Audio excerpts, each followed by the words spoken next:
Location refers to people's proximity to healthy food outlets, the availability of particular foods, as well as the ability to grow food. It's kind of a food desert in certain cities, so you're stuck with like fast food options, and that's pretty much it. There's not like a lot of healthier options that are cheap. I would like to go pick up my food like everybody else at these food banks and stuff, but it's hard for me because I don't have a car. And it took an hour from here to Walmart.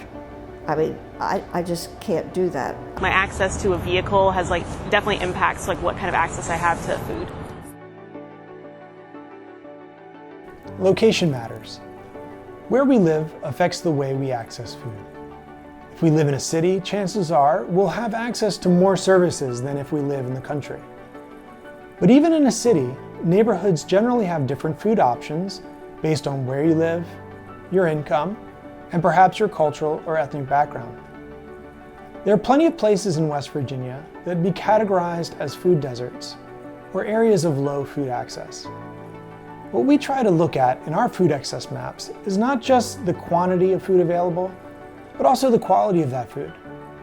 Does the grocery store in your neighborhood stock sufficient fresh produce? Does your grocery store accept WIC vouchers? Is there a farmer's market nearby? Location may also affect the distance we travel to access food. Rather than assuming we all move in a straight line, we also consider the relative distance to high quality foods, not just physical distance. Transportation options are also affected by where we live. If you live in rural areas, someone may need a car to get to the store. In urban areas, it may be possible to access public transportation. But in either case, access to transportation is a critical element in ensuring people have access to food. But location is not just about barriers to access. There are also incredible assets that are based on where we live. Just because conventional thinking may tell you you live in a food desert, it's important to realize other resources that are unique to your location that can actually help improve your access to food there.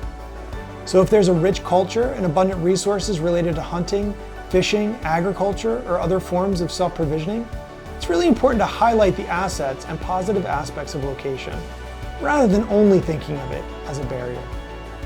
Are there food access strategies that exist in your area that may not be immediately visible?